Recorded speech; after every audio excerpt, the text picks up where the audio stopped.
तो दोस्तों आज तारीख हो गई है 16 फरवरी 2023 की, साथ ही में दिन है गुरुवार का। वहीं हिंदी तारीख है कृष्णा एकादशी और महीना चल रहा है फाल्गुन का। तो आइए बिना देर किए फटाफट से जानते हैं आज की ताज़ा खबरें और मुख्य समाचार। दोस्तों आज के मुख्य समाचार में पहली बड़ी खबर आ रही है बच्चों में कैंसर की बीमारी बढ़ने को लेकर। दोस्तों जितनी देर में आप इस वीडियो को देखेंगे उतनी देर में देश में एक और बच्चा कैंसर की बीमारी की जद में आ चुका होगा। WHO के मुताबिक कैंसर से जूझ रहे दुनिया के 20% बच्चे अकेले भारत में हैं। डॉक्टर कहते हैं कि बड़ों की तुलना में बच्चों को कैंसर से बचाना ज्यादा आसान है। फिर भी भारत में 49% बच्चों को इलाज नहीं मिल पाता है। अधिकतर अस्पतालों में उनके इलाज की व्यवस्था और डॉक्टर नहीं है। यही वजह है कि जहां अमेरिका में 80% बच्चे कैंसर से बचा लिए जाते हैं, वहीं इंडिया जैसे देशों में 70% बच्चों की जान चली जाती है। साथ ही बताया गया है कैंसर के शिकार ये बच्चे अगर बच भी जाते हैं तो तकलीफ दे इलाज का असर वो बरसों तक झेलते रहते हैं। इसका असर उनके दिमाग से लेकर उनकी फर्टिलिटी पे पड़ता है। यानी कि कई ठीक होने वाले ऐसे बच्चे होते हैं जो बड़े होकर पेरेंट नहीं बन पाते हैं, यानी कि मम्मी पापा। डॉक्टर्स के मुताबिक माँ बाप की सिगरेट, शराब पीने की लत और जंक फूड जैसी बच्चों में कैंसर के खतरे को बढ़ावा दे रही है। वहीं दोस्तों अगली बड़ी खबर आ रही है BBC न्यूज के दफ्तरों पर लगातार दूसरे दिन छापा पड़ने को लेकर। जी हाँ, BBC के दिल्ली और मुंबई ऑफिस पर आयकर विभाग की टीम का सर्वे बीते रोज दूसरे दिन भी जारी रहा। सूत्रों के मुताबिक IT अधिकारी 2012 से अब तक के अकाउंट्स की डिटेल पता कर रहे हैं। IT अधिकारियों ने फाइनेंस डिपार्टमेंट के स्टाफ के मोबाइल, लैपटॉप, साथ ही में कंप्यूटर जब्त कर लिए हैं। सर्वे के दौरान IT अधिकारियों और BBC इंडिया के संपादकों के बीच बहस भी हुई है। हालांकि BBC ने अपने स्टाफ को लेकर मेल में कहा है कि वो आयकर विभाग की जांच में सहयोग करें। दोस्तों आप नहीं जानते हैं तो आपको बता दें, BBC न्यूज पर इंटरनेशनल टैक्स के मामले में कुछ गड़बड़ी का शक है और इसी की जांच अभी चल रही है। हालांकि BJP की जो विपक्षी पार्टियां हैं वो इस पूरे मुद्दे को BBC द्वारा PM मोदी पे जो डॉक्यूमेंट्री बनाई गई थी उससे जोड़ के देख रही है, जिसके बारे में शायद आप जानते होंगे कि भारत सरकार ने उस डॉक्यूमेंट्री को ये कहते हुए बैन कर दिया था। इस डॉक्यूमेंट्री में PM मोदी के बारे में गुजरात 2002 के दंगों को लेकर गलत तथ्य दिखाए गए हैं, जिसकी वजह से प्रधानमंत्री की इमेज खराब होगी। वहीं दोस्तों अगली बड़ी खबर आ रही है तुर्की और सीरिया में जो भयंकर भूकंप आया था उससे जुड़े कुछ नए अपडेट्स को लेकर। तो दोस्तों जैसा कि शायद आप जानते होंगे, तुर्की और सीरिया में खतरनाक भूकंप को आए 9 दिन बीत चुके हैं। बताया गया दोनों देशों में अब तक भूकंप की वजह से 40,000 से ज्यादा लोगों की जान जा चुकी है। वहीं घायलों की संख्या अभी हाल ही में कुछ समय पहले 1 लाख के करीब बताई गई थी। दोस्तों इसी बीच संयुक्त राष्ट्र यानी कि UN ने कहा है कि दोनों देशों में जो त्रासदी हुई है उससे 70 लाख से ज्यादा बच्चे प्रभावित हुए हैं। साथ ही इस बारे में WHO ने बताया है कि ये भूकंप यूरोप में 100 साल में आई सबसे बड़ी आपदा है। कुल मिलाकर आसान शब्दों में कहें तो भूकंप की वजह से जान गंवाने वालों की संख्या अभी भी बढ़ रही है। अभी हाल ही में ऐसा अंदाजा लगाया गया था कि जान गंवाने वालों की संख्या 50,000 को भी पार कर सकती है। वहीं दोस्तों अगली बड़ी खबर आ रही है इंडियन रेलवे को लेकर। दोस्तों होली त्योहार को देखते हुए रेलवे ने अब अपनी कमर कस ली है। बताया गया है यात्रियों की तादाद को देखते हुए रेलवे जहां भीड़ प्रबंधन की तैयारियों में जुटा हुआ है, वहीं अब इसी बीच ये खबर आ रही है कि ज्यादा भीड़ वाले स्टेशनों के लिए होली स्पेशल ट्रेन चलाने का फैसला लिया गया है। दोस्तों जैसा कि आप जानते हैं अगले महीने होली है, तो होली की वजह से पूर्वांचल की तरफ जाने वाली ज्यादातर नियमित ट्रेन अभी से ही फुल हो गई है। ऐसे में यात्रियों की सुविधा के लिए दिल्ली के स्टेशनों से मुजफ्फरपुर, दरभंगा, जयनगर, वाराणसी, उधमपुर, कटरा समेत कई रूट पर स्पेशल ट्रेन चलाने की घोषणा की गई है। अब दोस्तों ये ट्रेनें कौन कौन सी हैं, इनके नंबर क्या हैं, ये कौन कौन से दिन चलेंगी, कहां से कहां के लिए चलेंगी, ये सभी जानकारियां आपकी स्क्रीन पर स्क्रॉल करके दिखाई जा रही हैं। आप चाहें तो वीडियो को रोक कर देख सकते हैं। वहीं दोस्तों अगली बड़ी खबर आ रही है पीरियड्स के दिनों में महिलाओं को छुट्टी मिलने को लेकर। बताया गया अब ये मामला देश के सबसे बड़े कोर्ट यानी कि सुप्रीम कोर्ट पहुंच गया है। जी हाँ, देश भर में सभी कामकाजी महिलाओं और छात्रों को पीरियड्स के दौरान छुट्टियां मिलनी चाहिए। असल में देश के सबसे बड़े कोर्ट में एक जनहित याचिका दाखिल की गई है और इस याचिका में यही मांग की गई है, जिसके बाद अब कोर्ट ने कहा है कि आने वाले 24 फरवरी को इस याचिका की सुनवाई करेंगे। याचिका में कहा गया है कि कुछ देशों में किसी न किसी फॉर्म में पीरियड्स के दौरान महिलाओं को छुट्टियां दी जाती हैं। यूनिवर्सिटी कॉलेज लंदन की एक स्टडी के मुताबिक पीरियड्स के दौरान महिलाओं को हार्ट अटैक के बराबर दर्द का सामना करना पड़ता है। यानी कि पीरियड्स के दौरान महिलाओं को काफी ज्यादा दिक्कत होती है। इसी की वजह से ये मांग की गई है कि देश भर में जो भी कामकाजी महिलाएं हैं या जो पढ़ने वाली छात्राएं हैं तो उनको पीरियड्स के दौरान छुट्टियां दी जाए। तो दोस्तों आने वाले 24 फरवरी को ये देखना बड़ा ही महत्वपूर्ण रहेगा कि देश का सबसे बड़ा कोर्ट इस मामले में महिलाओं के हक में आता है या नहीं। बाकी दोस्तों आप भी इस वीडियो के नीचे कमेंट बॉक्स में कमेंट करके बताएं कि ये जो मांग की गई है तो ये मांग महिलाओं के लिए क्या मानी जानी चाहिए या नहीं। इस पर आपकी पर्सनल राय क्या है? वीडियो को पूरा देखने के बाद आप अपना जवाब इसी वीडियो के नीचे कमेंट बॉक्स में लिख सकते हैं। वहीं दोस्तों अगली बड़ी खबर आ रही है दिल्ली देहरादून एक्सप्रेसवे को लेकर। जी आने वाले समय में देश की राजधानी दिल्ली से उत्तराखंड की राजधानी देहरादून का सफर बेहद ही आसान हो जाएगा। बताया गया दिल्ली से देहरादून के बीच नए एक्सप्रेसवे बनने के बाद दोनों शहरों की दूरी महज 2.5 घंटे हो जाएगी। यानी कि दिल्ली से देहरादून जाने में में केवल 2.5 घंटे का समय लगेगा। फिलहाल अभी ये दूरी पूरा साफ सा और सीधा सा रास्ता नहीं है, इसी की वजह से 6 घंटे लगते हैं। वहीं बताया गया है दिल्ली से हरिद्वार के सफर में भी 2 घंटे से कम समय लगेगा। माना जा रहा है कि कुछ महीनों में 210 किलोमीटर लंबे दिल्ली देहरादून एक्सप्रेसवे बनकर तैयार हो जाएगा। वहीं दोस्तों अगली बड़ी खबर आ रही है यूपीआई लाइट फीचर को लेकर, जो कि पेटीएम द्वारा अब शुरू कर दिया गया है। जी हां, पेटीएम ने अपने ग्राहकों के लिए नई फास्ट सर्विस यूपीआई लाइट को लॉन्च कर दिया है। आपको बता दें भारतीय राष्ट्रीय भुगतान निगम यानी कि एनपीसीआई द्वारा डिजाइन किया गया यूपीआई लाइट को भारतीय रिजर्व बैंक द्वारा सितंबर 2022 में ही लॉन्च किया गया था। असल में इस फीचर को इसलिए बनाया गया है ताकि छोटे पेमेंट को बिल्कुल आसानी से किया जा सके और छोटे पेमेंट करने के लिए बार बार आपको अपना यूपीआई पिन न डालना पड़े। तो अब इसी सर्विस को पेटीएम ने अपने ऐप में लाइव कर दिया है। बताया गया पेटीएम में यूपीआई लाइट के जरिए आप एक बार में 200 रूपए की पेमेंट कर सकते हैं और ज्यादा से ज्यादा पेटीएम लाइट वॉलेट में 4000 रूपए रख सकते हैं, 2-2 हजार रूपए करके। कुल मिलाकर आसान शब्दों में कहें तो इस फीचर को उन लोगों के लिए लाया गया है जो दिन भर में बार बार छोटे छोटे पेमेंट करते हैं और हर बार यूपीआई पिन डालना पड़ता है। लेकिन अब इस फीचर के आने के बाद अगर पेटीएम लाइट वॉलेट में पैसों को डाल दिया जाता है तो रियल टाइम में यूपीआई द्वारा आप पेमेंट कर पाएंगे और आपको इसके लिए हर बार यूपीआई पिन भी डालना नहीं पड़ेगा। वहीं दोस्तों अगली बड़ी खबर आ रही है शाहरुख खान की मूवी पठान को लेकर। दोस्तों शाहरुख खान की पठान मूवी की रफ्तार अभी भी बॉक्स ऑफिस पर थमने का नाम नहीं ले रही है। बताया गया मूवी को रिलीज हुए लगभग 22 दिनों के बाद पूरे 22 दिनों का कुल कलेक्शन सामने आ गया है। बताया गया इन 22 दिनों में शाहरुख खान की मूवी ने इंडिया में सभी भाषाओं में मिलाकर 502 करोड़ 35 लाख रुपए की कमाई कर ली है। बताया गया है आने वाले दिनों में जल्द ही बाहुबली 2 को भी पछाड़ देगी हिंदी भाषा में। बाकी वैसे भी शाहरुख खान की जो पठान मूवी है उसने बॉलीवुड फिल्मों के मामले में अब तक का सबसे बड़ा रिकॉर्ड बना लिया है। यानी कि अभी तक किसी भी बॉलीवुड फिल्म ने केवल इंडिया के अंदर 502 करोड़ रुपए का बिजनेस नहीं किया है। पर कुछ साउथ की फिल्में हैं जैसे कि बाहुबली 2 अभी वो पठान मूवी से आगे चल रही है। आपको बता दें बाहुबली 2 मूवी ने हिंदी भाषा में इंडिया के अंदर 510 करोड़ 99 लाख रुपए का कलेक्शन किया था। यानी कि शाहरुख खान की मूवी बाहुबली 2 को पीछे छोड़ने में बस 8-9 करोड़ पीछे है। वहीं दोस्तों शाहरुख खान की मूवी पर अब विवेक अग्निहोत्री का बयान आया है जो द कश्मीर फाइल मूवी बनाकर देश भर में चर्चा में आ गए थे। तो विवेक अग्निहोत्री ने शाहरुख खान की पठान मूवी के बारे में बोला है कि शाहरुख खान ने अपने दम पर इस मूवी को हिट कराया है। वो बोले वो समय दोबारा आ गया है जब स्टार के पावर से फिल्में हिट होती हैं, यानी कि स्टार के दम पर। वहीं दोस्तों अगली बड़ी खबर आ रही है सोने की तस्करी को लेकर। दोस्तों अपने देश में सोने की तस्करी लगातार बढ़ती जा रही है। सरकारी आंकड़े भी इसकी तस्दीक कर रहे हैं। बताया गया बीते 2 साल में जब तस्करी सोने की मात्रा में 62.5% का इजाफा हुआ है। बताया गया साल 2020 में कुल 2154 किलोग्राम सोना जब्त हुआ था। हालांकि यही आंकड़ा साल 2022 में बढ़कर 3502 किलोग्राम तक पहुँच गया। ताज़ा जानकारी के मुताबिक इस बारे में केडिया एडवाइजरी के डायरेक्टर अजय केडिया ने बताया है कि दुनिया में सबसे ज्यादा इम्पोर्ट ड्यूटी भारत में है। कुल मिलाकर आसान शब्दों में कहें तो अगर कोई दूसरी कंट्री से अपने देश के अंदर सोना लाता है तो सभी टैक्स और जीएसटी मिलाकर सोने के ऊपर 18% का टैक्स देना होगा। बताया गया इसी से बचने के लिए सोने की तस्करी की जाती है। हालांकि इसके अलावा कई और कारण भी हैं, लेकिन ये एक प्रमुख वजह है। वहीं दोस्तों अगली बड़ी खबर आ रही है झारखंड में एक बड़ा बवाल होने को लेकर। जानकारी के मुताबिक झारखंड में पलामू के पांकी बाजार में महाशिवरात्रि के लिए लगाए गए तोरण द्वार के कारण बीते बुधवार को विवाद हो गया। 2 पक्षों में जमकर पत्थरबाजी हुई। बताया गया इस दौरान मस्जिद से पत्थर फेंके गए, जिसके बाद दूसरे पक्ष ने भी मस्जिद पे पत्थर चलाए। कई दुकानों में तोड़फोड़ की गई। बताया गया पथराव में कुछ पुलिस कर्मियों के घायल होने की खबर है। तो ताज़ा जानकारी के मुताबिक इसी की वजह से झारखंड के इस पार्की इलाके में धारा 144 लागू कर दी गई है और इंटरनेट की सर्विस बंद हो गई है। कुल मिलाकर कहें तो ये हिंदू मुस्लिम वाला बवाल है और जैसा कि अपने देश का इतिहास रहा है, जब भी हिंदू मुस्लिम का कोई बवाल होता है तो बड़ी तबाही मचती है और दोनों पक्षों का नुकसान होता है। वहीं दोस्तों अगली बड़ी खबर आ रही है निकी यादव को लेकर। जी हां, दिल्ली के निकी यादव मर्डर केस में अब बड़े बड़े खुलासे हो रहे हैं। पुलिस सूत्रों के मुताबिक बीते 9 फरवरी की शाम को शादी को लेकर निकी यादव और साहिल गहलोत का कार में झगड़ा हुआ था। बात इतनी बिगड़ गई कि गुस्साए साहिल ने मोबाइल चार्जर की केबल से निकी का गला घोंट दिया, यानी कि उसकी जान ले ली। जान लेने के बाद वो 35 किलोमीटर दूर मित्राओं गांव पहुंचा। साहिल ने यहां अपने ढाबे के फ्रिज में निकी के शव को छिपा दिया। बताया गया साहिल गहलोत निकी की लाश को ठिकाने लगा पाता, इससे पहले ही किसी ने पुलिस को खबर दे दी और जाँच करने के बाद साहिल गहलोत को गिरफ्तार कर लिया। दोस्तों निकी यादव और साहिल गहलोत के बारे में बताया गया है कि श्रद्धा वालकर की तरह लिव इन रिलेशनशिप में थे।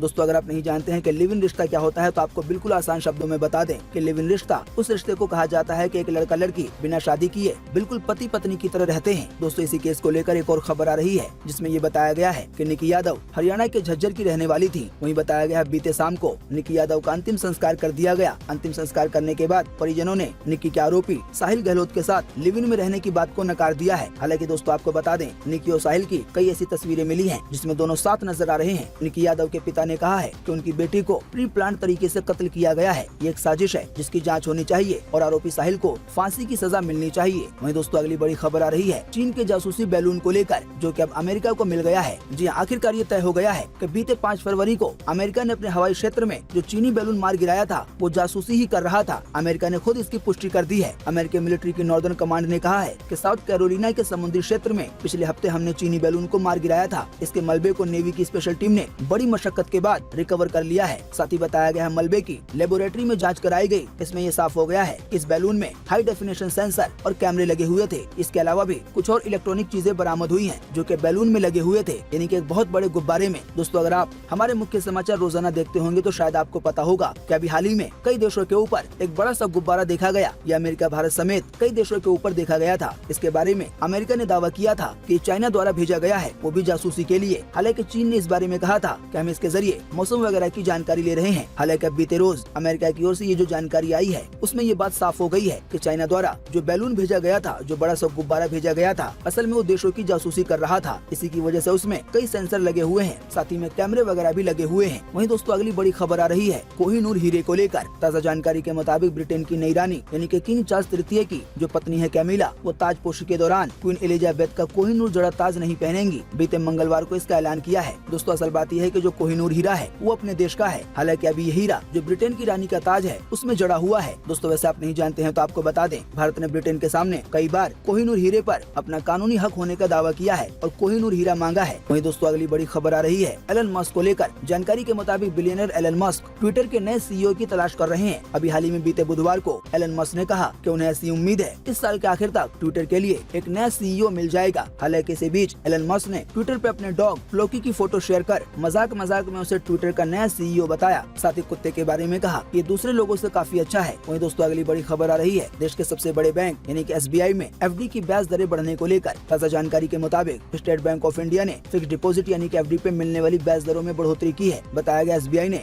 2 करोड़ रुपए से कम की एफडी पर मिलने वाली ब्याज दरों में 5 से 25 बेसिस पॉइंट का इजाफा किया है। इसकी वजह से अब एसबीआई में एफडी कराने पर 3% से लेके 7% तक का ब्याज मिल सकता है। यानी कि आपकी एफडी जितने अवधि के लिए होगी, जितने दिन के लिए होगी, आपको उसके हिसाब से ब्याज मिलेगा। कुल मिलाकर ये कहें तो आपको पहले के मुकाबले एफडी पे ज्यादा ब्याज मिलेगा। वहीं दोस्तों अगली बड़ी खबर आ रही है एक भाजपा अध्यक्ष के बड़े ही विवादित बयान को लेकर। ताज़ा जानकारी के मुताबिक कर्नाटक भाजपा प्रमुख नलिन कुमार कतील ने लोगों से टीपू सुल्तान के सभी उत्साही फॉलोवर्स को मारने की अपील की है। साथ ही में उन्होंने ये भी कहा है कि टीपू सुल्तानों के वंशजों को खदेड़कर जंगलों में भेज देना चाहिए। जाहिर बात है उनके इस बयान को बड़ी ही विवाद भरे नजर से देखा जा रहा है, क्योंकि इस बयान में उन्होंने मारे जाने तक की अपील की है। जाहिर बात है अगर आने वाले दिनों में उनकी बात को मानकर कोई ऐसा करता है तो वो भी परेशानी में फंस सकते हैं। वहीं दोस्तों अगली बड़ी खबर आ रही है यूपी के कानपुर देहात में जो माँ बेटी जिंदा जल गई थी उस मामले से जुड़े कुछ नए अपडेट्स को लेकर। ताज़ा जानकारी के मुताबिक कानपुर देहात के मड़ौली अग्निकांड की घटना की जांच के लिए प्रशासन ने एसआईटी गठित की है, यानी कि एक टीम बनाई है। बताया गया कमिश्नर और एडीजी की एसआईटी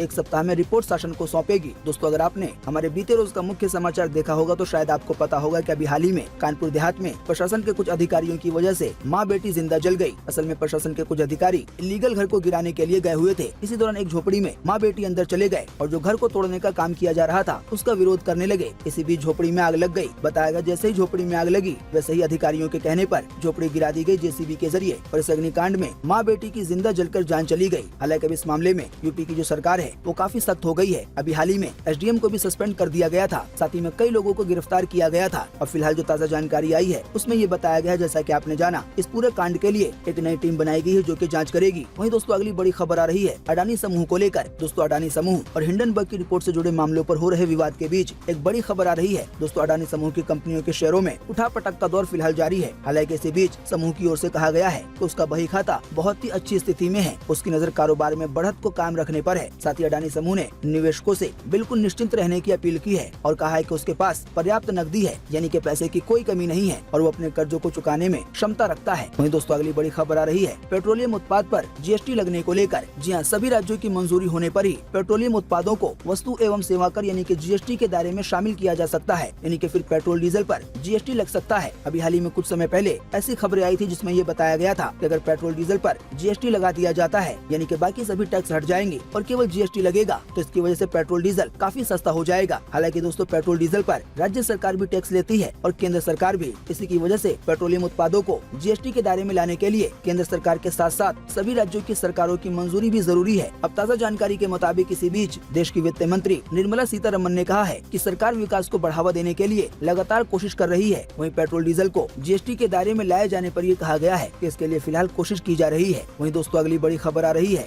दिग्गज एक्टर धर्मेंद्र के OTT पे डेब्यू करने को लेकर। जी हाँ, दिग्गज एक्टर धर्मेंद्र G5 की वेब सीरीज जिसका नाम है स्टार्स डिवाइडेड बाय ब्लड उससे अपना OTT डेब्यू करने जा रहे हैं। यानी कि एक्टर धर्मेंद्र पहली बार वेब सीरीज में नजर आएंगे। बताया गया सीरीज में धर्मेंद्र शेख सलीम चिश्ती के रोल में नजर आएंगे। वहीं दोस्तों अगली बड़ी खबर आ रही है एक नए स्पेस मिशन को लेकर। ताज़ा जानकारी के मुताबिक जुपिटर जिसे बृहस्पति ग्रह भी कहा जाता है उसके आसपास मिले चंद्रमाओं के बारे में रिसर्च के लिए आने वाले 13 अप्रैल को European space agency Guyana space centre से एक मिशन लॉन्च किया जाएगा। बताया गया इस मिशन के तहत जो स्पेसक्राफ्ट लॉन्च किया जाएगा उसको जूस का नाम दिया गया है। कुल मिलाकर आसान शब्दों में कहें तो आने वाले दिनों में जुपिटर के बारे में यानी कि बृहस्पति ग्रह के बारे में और जो इसके पास लगभग 12 चांद है उसके बारे में कई जानकारियां मिल सकेंगी। दोस्तों स्पेस की दुनिया से जुड़ी एक और खबर आ रही है। जैसा कि आप देख सकते हैं अपनी स्क्रीन पर पृथ्वी के करीब से गुजरने वाला है एक और एस्ट्रॉइड। आइए बताएं इससे जुड़ी अधिक जानकारी। जी हाँ, जल्द ही एक नया विशाल का एस्ट्रॉइड यानी कि स्पेस का पत्थर अपने धरती के करीब से गुजरेगा। आपको बता दें इस वाले एस्ट्रॉइड के एक समय में पृथ्वी से टकराने की संभावना थी। हालांकि अभी साफ हो गया है कि ये एस्ट्रॉइड पृथ्वी से नहीं टकराएगा। बाकी मेन खबर पे आए तो ये बताया गया है कि आने वाले 13 अप्रैल 2029 को ये पृथ्वी के बेहद ही करीब से गुजरने वाला है। बताया गया उस समय एस्ट्रॉइड की दूरी पृथ्वी से केवल 38,000 किलोमीटर होगी, जो कि एस्ट्रॉइड के मामले में काफी कम है। अक्सर जो एस्ट्रॉइड अपने धरती के पास से गुजरते हैं वो लाखों किलोमीटर दूर होते हैं। वहीं दोस्तों अगली बड़ी खबर आ रही है विमेंस T20 वर्ल्ड कप को लेकर। दोस्तों हरमनप्रीत की कप्तानी वाली टीम इंडिया ने साउथ अफ्रीका में चल रहे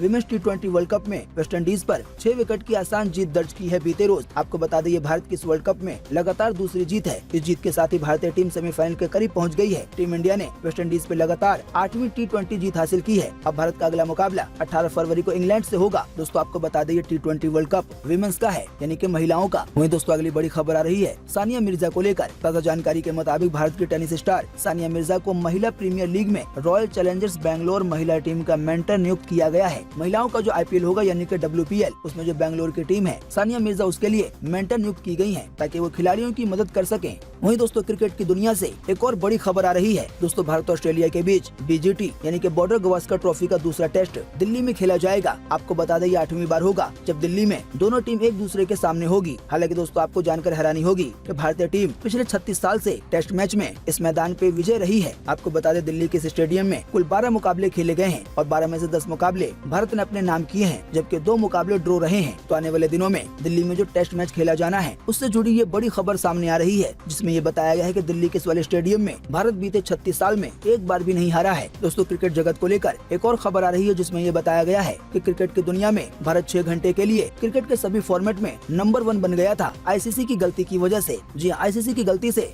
इंडिया टेस्ट में अभी हाल ही में बीते रोज बुधवार को कुछ घंटों के लिए नंबर 1 पे आ गया था। हालांकि ऐसा एक गलती की वजह से हुआ था। आपको बता दें अभी टेस्ट फॉर्मेट में भारत दूसरे नंबर पर है और ऑस्ट्रेलिया नंबर 1 है। हालांकि इंडियन टीम T20 में और वर्ल्ड कप में फिलहाल नंबर 1 पर है। और अगर आने वाले दिनों में इंडियन टीम का प्रदर्शन टेस्ट मैच में अच्छा रहता है तो फिर इंडियन टीम सभी तीनों फॉर्मेट में यानी कि टेस्ट मैच में, वनडे मैच में और T20 मैच में पूरी दुनिया में नंबर 1 पे आ जाएगी। वहीं दोस्तों अगली बड़ी खबर आ रही है अक्षय कुमार की आने वाली फिल्म सेल्फी को लेकर। जी अक्षय कुमार और इमरान हाशमी की फिल्म जिसका नाम सेल्फी है उसका दूसरा ट्रेलर रिलीज किया गया है। आपको बता दें सेल्फी मूवी के इस नए ट्रेलर में बायकॉट एक्टर्स और बायकॉट बॉलीवुड का जिक्र भी किया गया है। यानी कि इस मूवी में कई सीन ऐसे भी हैं जिसमें ये दिखाने की कोशिश की गई है कि कैसे बॉलीवुड एक्टर्स का बायकॉट किया जाता है और उसकी वजह से जो बॉलीवुड स्टार हैं उनको क्या परेशानी होती है। आप नहीं जानते हैं तो आपको बता दें ये मूवी आने वाले 24 फरवरी को रिलीज होगी और अक्षय कुमार इस मूवी में एक बड़े सुपरस्टार का किरदार निभा रहे हैं और उस किरदार का नाम विजय कुमार है। वहीं दोस्तों अगली बड़ी खबर आ रही है Xiaomi के टीवी स्टिक को लेकर। जी हाँ, चीन की टेक कंपनी Xiaomi ने भारत में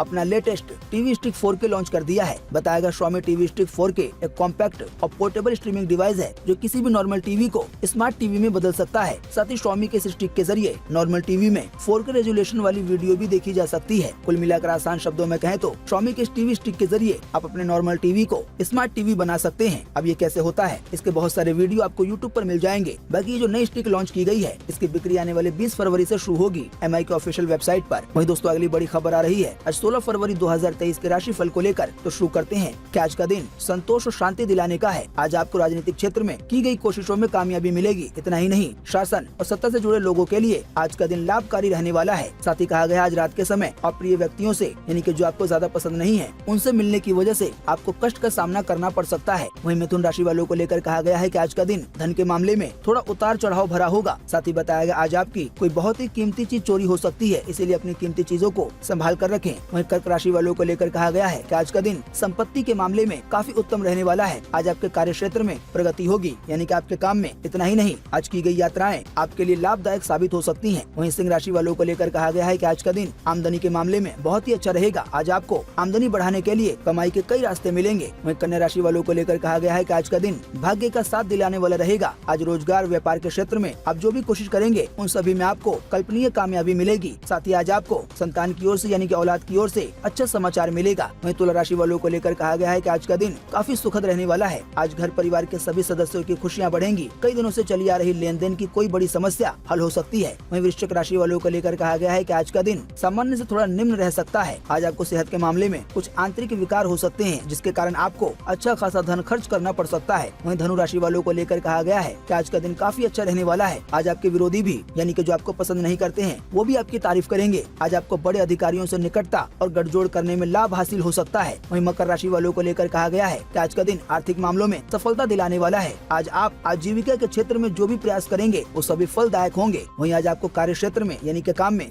सभी कर्मचारियों का आदर और सहयोग प्राप्त होगा। वहीं कुंभ राशि वालों को लेकर कहा गया है कि आज का दिन बहुत ही सतर्कता के साथ रहने का है। आज आप जो भी काम करेंगे हो सकता है उनमें आपको निराशा हाथ लगे। साथ ही आज आपको कोई विपरीत समाचार मिल सकता है, जिस वजह से आपको यात्रा पे जाना पड़ सकता है। आपको सलाह है कि आज थोड़ा सावधान रहकर ही काम करें। वहीं मीन राशि वालों को लेकर कहा गया है कि आज का दिन काफी व्यस्त रहने वाला रहेगा। आज आपको अपनी पुत्र पुत्री की चिंता तथा उनके कामों में व्यतीत होगा, यानी कि जो बेटा बेटी हैं और जो उनके काम है आपकी चिंता उसी में रहेगी। साथ ही आज आप अपने रिश्तेदारों के साथ किसी भी तरह का कोई लेन देन न करें, खासकर अपने ससुराल पक्ष के लोगों से। तो दोस्तों आज 16 फरवरी 2023 का ये राशिफल था। बाकी जैसा कि हम आपको बार बार कहते हैं कि राशिफल में बहुत सारे लोग मानते हैं और बहुत सारे लोग नहीं मानते हैं। इसी की वजह से हम आपको राशिफल की जानकारी केवल खबर के तौर पे बताते हैं। वहीं दोस्तों अगली बड़ी खबर आ रही है आजम खान के बेटे अब्दुल्ला को लेकर। जानकारी के मुताबिक सपा नेता आजम खान के बाद अब उनके बेटे अब्दुल्ला आजम की भी विधानसभा सदस्यता रद्द कर दी गई है। बीते बुधवार को यूपी विधानसभा सचिवालय ने अब्दुल्ला आजम की सवार सीट को रिक्त घोषित कर दिया है, यानी कि आने वाले दिनों में अब इस पे उपचुनाव होंगे। बताया गया अब कई सालों में ऐसा पहली बार होगा कि आजम खान के किसी भी परिवार का कोई सदस्य विधानसभा का हिस्सा नहीं रहेगा। वहीं दोस्तों अगली बड़ी खबर आ रही है हिमाचल के मुख्यमंत्री को लेकर, जिन्होंने मरीज के लिए अपना हेलीकॉप्टर दे दिया। जी हिमाचल प्रदेश के मुख्यमंत्री सुखविंदर सिंह सुक्खू ने मरीज को एयरलिफ्ट करने के लिए अपना हेलीकॉप्टर दे दिया, जिसमें चंबा के ट्राइबल एरिया पांगी किलार से मरीज को एयरलिफ्ट करके कांगड़ा के टांडा मेडिकल कॉलेज पहुंचाया गया। बताया गया मरीज का गला कट गया था, हालांकि हेलीकॉप्टर देने की वजह से मरीज की जान बच पाई। जाहिर बात है इसकी वजह से हिमाचल प्रदेश के जो मुख्यमंत्री हैं उनकी अच्छी खासी तारीफ हो रही है। वहीं दोस्तों अगली बड़ी खबर आ रही है 11 जिलों को लेकर। जानकारी के मुताबिक राजस्थान में लगातार हो रही पेपर लीक की घटनाओं से पूरे देश में प्रदेश की परीक्षाओं की साख खराब हुई है। हालांकि अभी इसी बीच राजस्थान कर्मचारी चयन बोर्ड के चेयरमैन हरि प्रसाद शर्मा ने ये दावा किया है कि आने वाले दिनों में जो कुछ परीक्षाएं होने वाली हैं वो पूरी तरह से सुरक्षित होगी और पेपर लीक जैसी कोई घटना नहीं होगी। बताया गया जल्दी 11 जिलों में शिक्षक भर्ती परीक्षा सेंटर बनाए जाएंगे। वहीं दोस्तों अगली बड़ी खबर आ रही है हार्दिक पांड्या के दोबारा शादी करने को लेकर। दोस्तों क्रिकेटर हार्दिक पांड्या और एक्ट्रेस नताशा ने वैलेंटाइन डे के मौके पे अभी हाल ही में क्रिश्चियन रीति रिवाज के साथ शादी की। हालांकि दोनों ही कानूनी तौर पर पहले से ही शादीशुदा हैं, यानी कि उन्होंने कोर्ट मैरिज काफी पहले कर ली थी। हालांकि अब उन्होंने धूमधाम से जैसे कि शादी होती है वैसे शादी की है। हालांकि दोबारा शादी करने की वजह से वो सोशल मीडिया पर ट्रोलर्स के निशाने पर आ गए हैं। कई यूजर सोशल मीडिया पे ये कह रहे हैं कि पैसा अगर जरूरत से ज्यादा हो तो ऐसा ही होता है। वहीं दोस्तों अगली बड़ी खबर आ रही है छठे ज्योतिर्लिंग को लेकर। दोस्तों देश के छठे ज्योतिर्लिंग भीमा शंकर को लेकर असम सरकार और महाराष्ट्र के विपक्षी दलों के बीच विवाद छिड़ गया है। असम सरकार ने बीते 14 फरवरी को विज्ञापन जारी किया, जिसमें श्रद्धालुओं को और पर्यटकों को महाशिवरात्रि के पर्व पर असम आने के लिए कहा गया। विज्ञापन में लिखा हुआ है कि असम के कामरूप दाकिनी हिल्स यानी कि दाकिनी पर्वत श्रृंखला में देश का छठा ज्योतिर्लिंग स्थित है। अब इस विज्ञापन को लेकर महाराष्ट्र में कांग्रेस पार्टी और उद्धव ठाकरे की शिवसेना ने भाजपा पर निशाना साधा है। दोनों पार्टियों ने कहा है कि सब जानते हैं कि छठा ज्योतिर्लिंग यानी कि भीमा शंकर मंदिर महाराष्ट्र के पुणे में है, फिर असम सरकार ने ऐसा विज्ञापन क्यों जारी किया। दोनों दलों का कहना है कि अब तक भाजपा इंडस्ट्री और रोजगार को छीन रही थी, हालांकि अब वो हमारी सांस्कृतिक और आध्यात्मिक धरोहर को भी चुराने की तैयारी कर रही है। यानी कि उनके मुताबिक जो हिस्सा है महाराष्ट्र के पुणे का उसको असम का बताया जा रहा है। वहीं दोस्तों अगली बड़ी खबर आ रही है शेयर बाजार के उतार चढ़ाव को लेकर। तो बीते रोज बुधवार को यानी कि 15 फरवरी 2023 को शेयर बाजार में तेजी देखने को मिली। इस दौरान सेंसेक्स 242 अंकों की तेजी के साथ 18,275 रुपए पे बंद हुआ। वहीं निफ्टी 86 अंकों की तेजी के साथ 18,015 रुपए पे बंद हुआ। आइए दोस्तों अब अगली खबर में जानते हैं कि 16 फरवरी 2023 को देश भर में कैसा रहेगा मौसम का हाल। तो मौसम विभाग के मुताबिक अगले 24 घंटे के दौरान गिलगित बल्टिस्तान, मुजफ्फराबाद, लद्दाख, जम्मू कश्मीर के ऊपरी इलाकों के साथ साथ अरुणाचल प्रदेश के कुछ हिस्सों में हल्की बारिश और बर्फबारी की संभावना है। इसके अलावा भी सिक्किम, असम, अंडमान निकोबार द्वीप समूह, इन सभी जगहों पे हल्की बारिश की संभावना है। इसके अलावा बताया गया है कि देश के उत्तर पश्चिमी और मध्य पूर्वी भागों में दिन और रात के तापमान में और वृद्धि होने की संभावना है। जाहिर बात है इसकी वजह से जहाँ पे ठंड लग रही है वो कम हो जाएगी या जहाँ पे गर्मी है वो बढ़ जाएगी। बाकी अभी हमने आपको बारिश को लेकर जिन भी शहरों, जिन भी राज्यों के नाम बताए हैं उनको छोड़कर पूरे देश में मौसम सूखा बने रहने की संभावना है। उम्मीद करते हैं इससे आपको काफी कुछ जानकारी मिली होगी। हम बस इसके बदले में आपसे इतना ही चाहते हैं कि आप इस वीडियो को लाइक कर दें और शेयर कर दें, क्योंकि आपका लाइक और शेयर करना ही होता है हमारी मेहनत का फल। वीडियो देखने के लिए आपका बहुत बहुत धन्यवाद। Thanks for watching.